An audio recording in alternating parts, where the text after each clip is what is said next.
All right. So, Ian, good morning. Thanks for coming on the Fly Report today.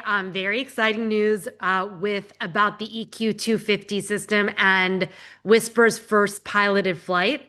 Can you talk to us a little bit what about what took place on the flight, what the preparations leading up to it, and the significance of the announcement? Definitely. So last week, we flew our EQ250 engines on a modified Ariane Swift 3 glider.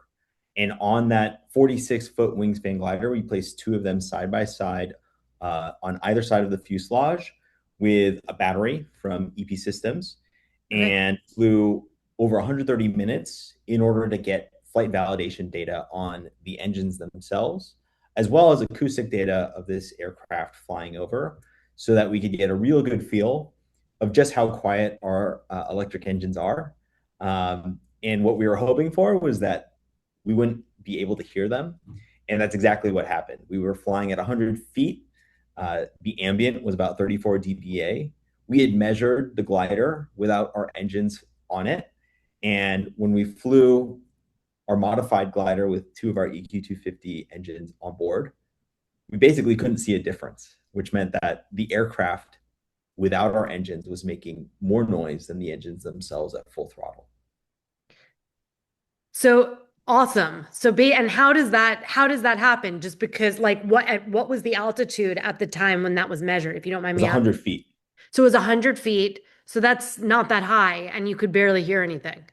You couldn't even hear the engines. That's right. So when you factor in the ambient, which is 34 dBA early Yep. morning, you basically have, the wind, birds, um, chirping.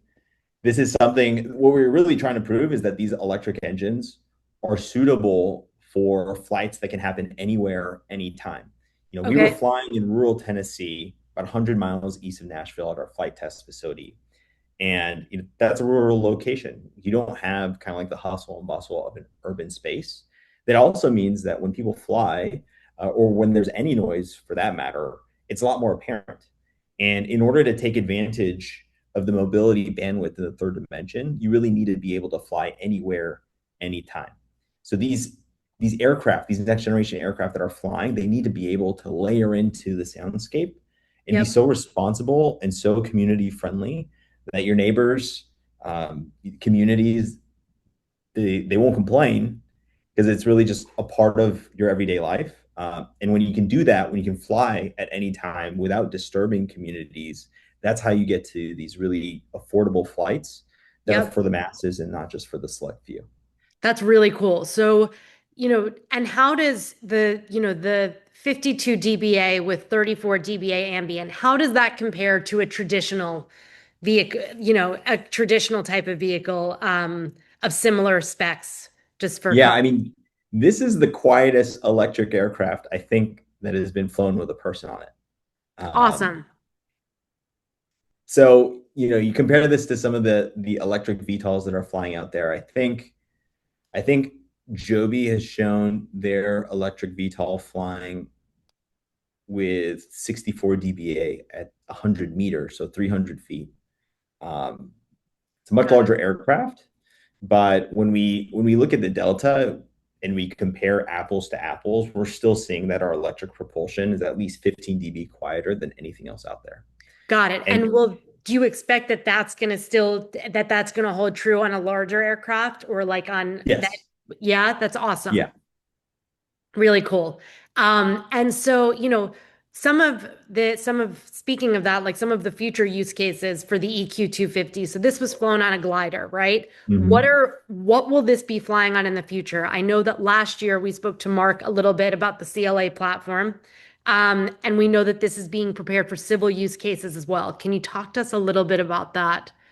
Yeah, we're doing a lot of really great work with the military in preparation for a much broader rollout in the civil world. So, totally right. We're continuing to work on CLA. We just recently announced a partnership with Mach Industries to go place EQ 250s on a runway independent maritime expeditionary strike aircraft for the Navy. There's a few other use cases that we're not talking about just yet, but the sum total of all of these flights on the glider, CLA, RIMES, some of these other aircraft that will use EQ250 in a defense setting, we're going to be able to take that data and all of those proof points and be able to take that into the civil world to place EQ250s on, light sport aircraft, on Part 23 aircraft, on Part 2117B aircraft. It really sets us up for a world, again, for these anywhere, anytime flights. And with the FAA moving forward with Mosaic, modernization of special airworthiness for these, light sport 2 to 4 passenger aircraft, we're really showing through the glider flights that EQ250 is a solution for that space and that we're best positioned with the quietest, most efficient thrust out there. Awesome.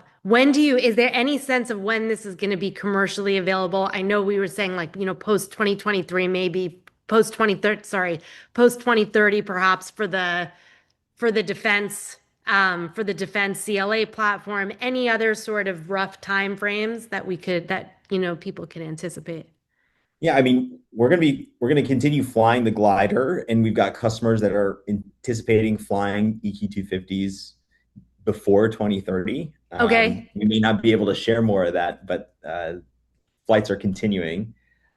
The civil world is just evolving so rapidly. right. Mosaic really just was passed a month ago, and it was announced last November with the Department of Transportation and the FAA. So, as we monitor and observe the trajectory of Mosaic, and as we see industry step up to the challenge and really open up this 2 to 4 passenger space, which really has gone ignored for a long time, I think there's going to be opportunities to accelerate placing EQ250s into a Mosaic context and being able to, again, open up the skies for the masses. That's awesome. Awesome. Okay, well, congratulations on this and thank you so much. Thank you so much, Ian. Thank you.